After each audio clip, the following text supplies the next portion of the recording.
Hello friend, গতকালকে যেমন বলেছে যে ডোনাল্ড ট্রাম্পের এই টুইটগুলোকে একমাত্র সত্য হিসেবে ধরে নেওয়ার কোনো কারণ নেই, কারণ সে অনেক মিথ্যা কথা বলে। এবং গতকালকে আমি বলেছিলাম যে ইরানিয়ান অফিসিয়ালদের ফাইনাল আপডেট পাওয়া পর্যন্ত অপেক্ষা করতে হবে। এক্স্যাক্টলি তাই হয়েছে। জাস্ট কয়েক ঘন্টা যেতে না যেতেই, ডোনাল্ড ট্রাম্পের টুইটের কয়েক ঘন্টা যেতে না যেতেই ইরানিয়ান অফিসিয়ালরা তাদের রিয়েকশন দেখাতে শুরু করেছে এবং স্ট্রংলি বিভিন্ন ধরনের ভাষা ইউজ করেছে, যেগুলোর আলটিমেট সারমর্ম এটাই যে ডোনাল্ড ট্রাম্প কিবোর্ড প্রেসিডেন্ট হিসেবে যা টুইট করে যাচ্ছেন তাই ফাইনাল রেজাল্ট নয় এবং বিশ্বাস করা যাবে না।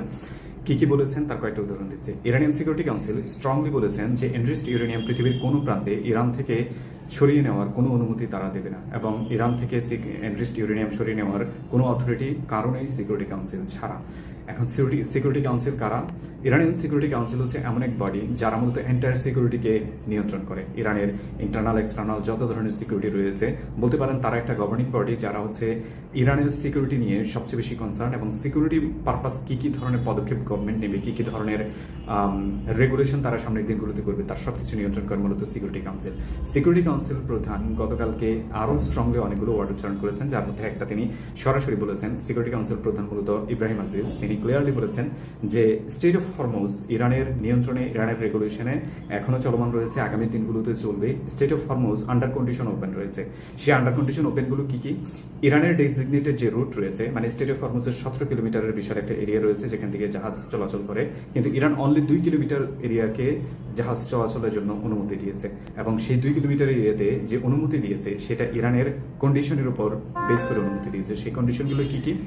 কন্ডিশনগুলো হচ্ছে সেখান দিয়ে কোনো ধরনের নেভাল শিপ বা অন্য কোনো ধরনের মিলিটারি ভেহিকল কোনোভাবেই চলাচল করতে পারবে না। অনলি কার্গো শিপ এবং ওয়েল ট্যাঙ্কার ক্লিয়ারলি চলাচল করতে পারবে, এবং সেখানে যতটা শিপ এই অঞ্চল দিয়ে যাতায়াত করবে তাদের ডেজিগনেশন রোড দিয়ে তাদেরকে টোল মাস্ট পে করতে হবে, এবং সেই টোল পে করার জন্য তারা ইউএস ডলার নিচ্ছে মূলত ক্রিপ্টোকারেন্সি এবং হচ্ছে ইউয়ান।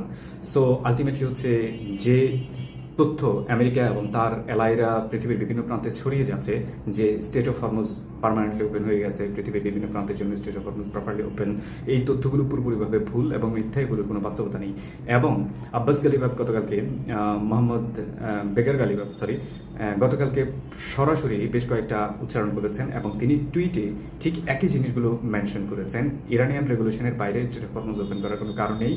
হরমুজ স্টেটের পাশাপাশি এনরিচড ইউরেনিয়াম নিয়ে ইরানের যে স্ট্যান্ড রয়েছে সেটাকে সম্মান জানাতে হবে। এটার বাইরে যদি উচ্চবাচ্য করে তাহলে আগামী দিনগুলোতে নেগোসিয়েশন টেবিলে কোনো ধরনের সমস্যা সমাধান নাও আসতে পারে, এবং ইরান কোনোভাবেই কোনো ধরনের ডিক্টেটরশিপ মেনে নেবে না, এবং তাদের উপর কোনো ধরনের চাপিয়ে দেওয়া ওয়ার্ড তারা কোনো গ্রহণ করবে না।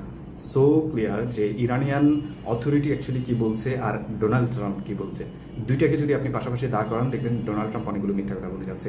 রিজন কি? রিজন হচ্ছে স্টেট অফ হরমুজ দিয়ে আজকে পর্যন্ত ইরানের অথরাইজেশনের বাইরে একটা শিপও যাতায়াত করতে পারেনি। উদাহরণস্বরূপ গতকালকে একটা ইন্ডিয়ান শিপ মূলত এখান দিয়ে যাতায়াত করতে এসেছিল, ব্যাগার লক্ষ্মী সম্ভবত এটার নাম, এবং যার অ্যান্টিগা এবং বারবুডাতে মূলত তাদের হচ্ছে রেজিস্ট্রেশন আলটিমেট শিপটা হচ্ছে ইন্ডিয়ান। সো তারা অনুমতি চেয়েছিল উইদাউট টোল, বাট তাদেরকে আলটিমেটলি কোনো ধরনের অনুমতি দেওয়া হয়নি এবং ফেরত যাওয়ার জন্য বলা হয়েছে। যে ভিডিওটা আমিও আমার টুইটারে শেয়ার করেছি, আপনি দেখতে পারেন। এবং একই অবস্থান মূলত কিছুদিন আগে আপনি দেখেছেন যে বাংলাদেশের শিপ যাতায়াত করতে পারেনি, এবং গতকালকেও বাংলাদেশ শিপ এখান দিয়ে যাতায়াত করার স্টান নিয়েছিল, কিন্তু আলটিমেটলি এখান থেকে ফেরত গেছে। কারণ কি জানেন? কারণ বাংলাদেশ টোল প্রদান করেনি, বাংলাদেশ ইরানিয়ান যে অথরাইজেশন রয়েছে সেটাকে ফলো করেনি, দ্যাটস ইট, অন্য কোনো কারণ নেই। এবং ইরানিয়ান অথরাইজেশন যারা ফলো করে তাদের প্রত্যেককে ইরান কিন্তু ছেড়ে দিচ্ছে। পৃথিবীর বিভিন্ন প্রান্তে অসংখ্য শিপ যাতায়াত করে যাচ্ছে ঠিক ইরানের রেগুলেশনের মেনটেন করে, এবং ইরানের এই রেগুলেশন বাংলাদেশ কেন মানতে পারে না? কারণ হচ্ছে আমেরিকান আপা। রিজন হচ্ছে ইরানকে যদি বাংলাদেশ এখন টোল প্রদান করে তাহলে আমেরিকান স্যাংশন ভায়োলেট হবে, আমেরিকান স্যাংশনের আন্ডারে চলে যাবে, এবং আমেরিকা আমাদেরকে গলা চেপে ধরবে, তুমি কেন ইরানকে টোল দিলা। সো মাচ ট্রু যে বাংলাদেশ আসলে কোনোভাবেই এখানে নেগোসিয়েশন করতে পারে না, যার কারণে হচ্ছে আলটিমেটলি আমরা এখানে বিপদে আছি। টুডে অর টুমোরো যে কোনোভাবেই তাকান, বাংলাদেশকে টোল দিয়ে মূলত হরমুজ হয়ে যাতায়াত করতে পারবে, এখন করতে হবে। এখন হয়তো আমরা করছি না, কিন্তু আগামী দিনগুলোতে করতে হবে। এটা আমাদের জন্য পার্মানেন্ট একটা কজ হয়ে গেছে। Reason, entire Gulf of Oshane যত ধরনের প্রিভিয়াস রেগুলেশন ছিল তার সব কিছু ব্রেকডাউন হয়ে গেছে, এবং সেগুলো আর কোনোদিন ফেরত আসবে না। ইরানিয়ানরা স্ট্রংলি বলেছে যে গালফ অফ হরমুজ বা হরমুজ স্টেট এটা আগামী দিনগুলোতে ইরানের রেগুলেশনের বাইরে পৃথিবীর কোনো শক্তি এটাকে ওপেন করতে পারবে না। সো আমাদের এই রিয়েলিটি মেনে যদি আমরা এখন শুরু না করি তাহলে আমরা সত্যি বিপদে পড়বো, এবং পড়ার চান্সটা অনেক হাই। এবং হরমুজ স্ট্রিট নিয়ে ইরান যে গতকালকে আরাকসি স্ট্রিট একটা লাইন লিখেছেন যে in light off Lebanon ceasefire, সেটাকে অনেকে ভুল ব্যাখ্যা দিয়ে যাচ্ছেন এবং ভুল ব্যাখ্যাটা এরকম যে 10 দিনের সিসফায়ারে ইরান মূলত পুরোপুরিভাবে হরমুজ স্ট্রিট ওপেন করে দিয়েছে, হুইচ ইজ নট ট্রু। ইরানের চাপে মূলত আমেরিকা, লেবানন এবং ইসরায়েলের মধ্যে একটা সিসফায়ার করাতে বাধ্য হয়েছে। কিরকম? গত পরশুদিন যখন ফাইনালি সিসফায়ার নিয়ে কোনো এগ্রিমেন্ট হচ্ছিল না, তখন ইরান সরাসরি ইসরায়েলে অ্যাটাক করার জন্য তাদের মিসাইল লঞ্চ অলমোস্ট রেডি, এবং লাস্ট মোমেন্টে তারা পাকিস্তানকে এনশিওর করেছে যে তারা এই মুহূর্তে ইসরায়েল অ্যাটাক করবে, এবং আসিফ মনির কোনো রাস্তা না পেয়ে সরাসরি ডোনাল্ড ট্রাম্পকে ফোন, এবং সেখান থেকেই মূলত সিসফায়ারের একটা ব্রেকডাউনের রেজাল্ট আসে, যেটা মূলত ডোনাল্ড ট্রাম্প নেতানিয়াহুকে ডিকটেক্ট করেছে যে you are not authorized to attack Lebanon.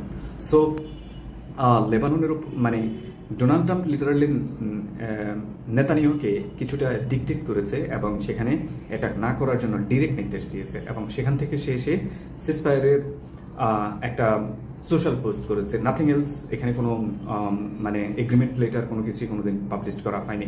So যে এর পর নেতানিয়াহু ক্লিয়ারলি বলেছে we are not finished yet. So দেখা যায় যে ক্লিয়ারলি যে ডোনাল্ড ট্রাম্প যাই বলেছে নেতানিয়াহু এটা মানছে না, এবং ইরান ইসরায়েলকে অ্যাটাক করার জন্য ইনস্ট্যান্টলি রেডি ছিল।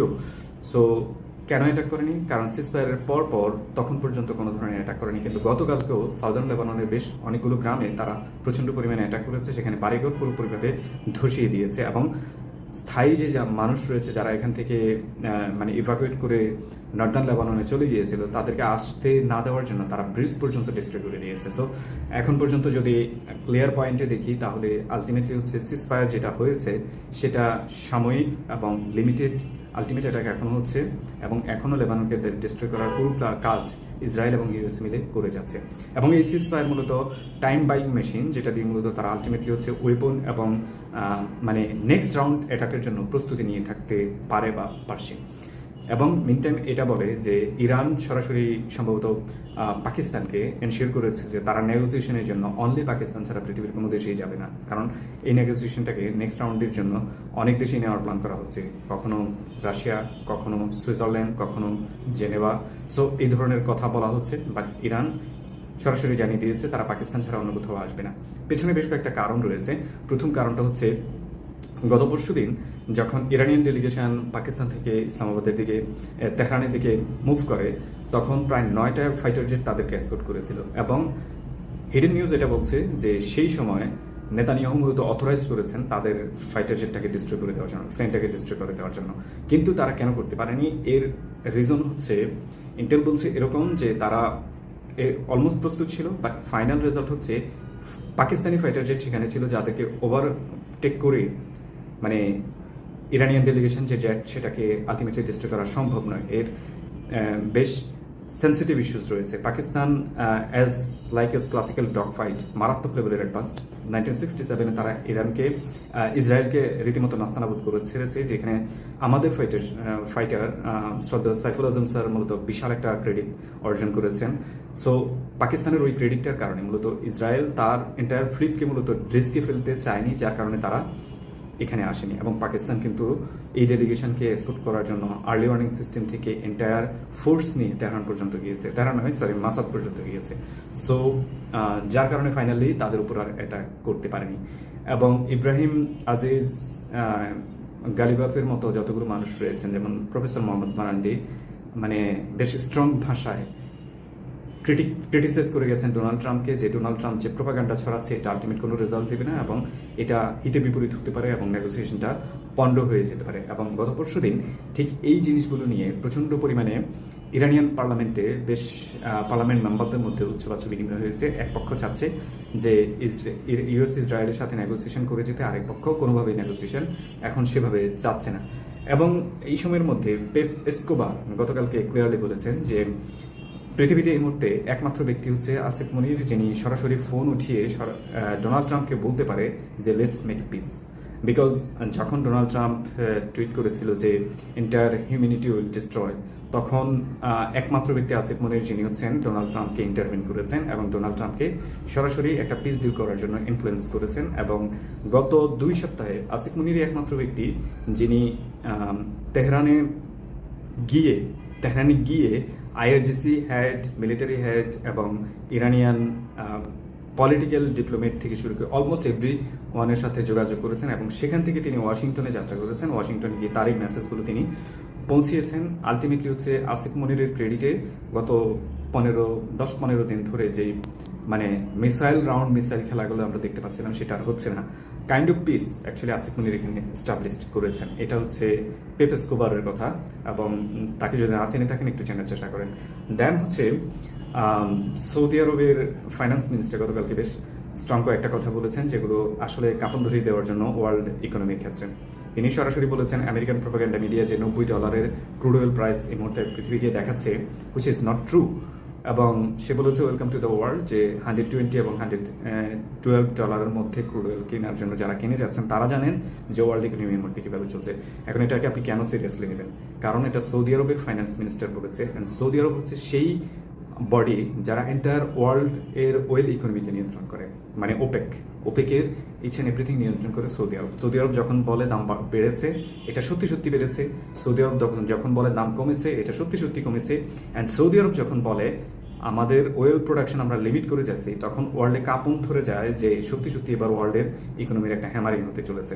এবং সেই জন্যই আপনি এটাকে সিরিয়াস নেবেন যে সৌদি আরবের ফাইন্যান্স মিনিস্টার যখন বলেছে, তখন ইটস ট্রু যে একটা বিপজ্জনক অবস্থায় আমরা আসলে পড়তে যাচ্ছি। এবং আমাদের জ্বালানি মন্ত্রী গতকালকে সম্ভবত বলেছিল যে দেশে এই মুহূর্তে সবচেয়ে বেশি রিজার্ভ রয়েছে হচ্ছে ওয়েলের, ক্রুড অয়েলের। সো আমি জানি না এই জ্বালানি মন্ত্রী আসলে মানুষের কাছে যায় কিনা, রাস্তায় যায় কিনা। আমি গতকালকে রামপুরা টিভি সেন্টার এরিয়া থেকে যখন মাদানী অ্যাভিনিউর দিকে যাচ্ছিলাম, মেরুলবাড্ডার পরে যে লিঙ্ক রোড রয়েছে, লিঙ্ক রোড থেকে আমি আমেরিকান এম্বাসির কাছাকাছি এরিয়া পর্যন্ত রাস্তার পাশে পুরো একটা লাইন দেখতে পাচ্ছিলাম, যেখানে গাড়ি দাঁড়িয়ে আছে শুধুমাত্র তাদের তেল নেওয়ার জন্য, এবং 2টা লেন করে দাঁড়িয়েছে, যার ফলে মেইন রোডে সিরিয়াস একটা ট্রাফিক জ্যামের সৃষ্টি হয়েছে। ঢাকা সিটির হার্টল্যান্ডে যদি এই অবস্থা হতে পারে, আমি কালকে দেখলাম মগবাজারেও সেম কাহিনী ঘটেছে, যেটা আজকে প্রথম আলো নিউজ করেছে। মানে একদম কান্ট্রির হার্টল্যান্ডে যদি এই কন্ডিশন হতে পারে, তাহলে আপনি ভাবেন আমাদের প্রত্যন্ত অঞ্চলে কি অবস্থা। সেখানে তো তেল নেই, একদম না থাকারই কথা। তাহলে মন্ত্রী এসব কথাগুলো কোথা থেকে বলে যাচ্ছেন, আর এসব দাবি তিনি কোথা থেকে করে যাচ্ছেন, আই ডোন্ট নো।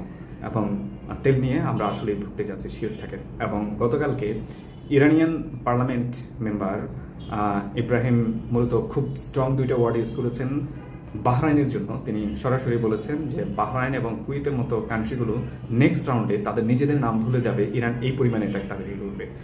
সো এটা কেন বলেছে? কারণ জিসিসি কান্ট্রিগুলো আন্ডারহুডে মূলত আবারও অ্যালায়েন্স তৈরি করার চেষ্টা করে যাচ্ছে টু অ্যাটাক ইরান। এবং ইরান বলেছে যে তারা তাদের নেক্সট রাউন্ডে যদি মিডিয়াম রেঞ্জ পাওয়ারও ব্যবহার করে, এই কান্ট্রিগুলো আসলে এক্সিস্ট করবে না। এবং সেটাই তারা ওয়ার্নিং দিয়ে দিয়েছেন।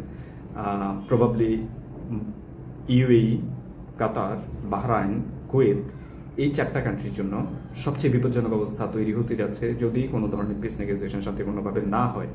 সৌদি আরব এখানে সাস্টেন করে যাবে, কারণ সৌদি আরবের সাথে পাকিস্তানের একটা বিশাল ডিফেন্স ডিল রয়েছে। সো ইরান চাইলেও সৌদি আরবকে আসলে অ্যাটাক করবে না, কিন্তু বাকি কান্ট্রিগুলোর জন্য তাদের টিকে থাকা খুবই বিপজ্জনক অবস্থা পৌঁছে আছে। দ্যাটস ইট এখন পর্যন্ত। দেখা যাক নেক্সট কি হয়। আল্লাহ হাফিজ।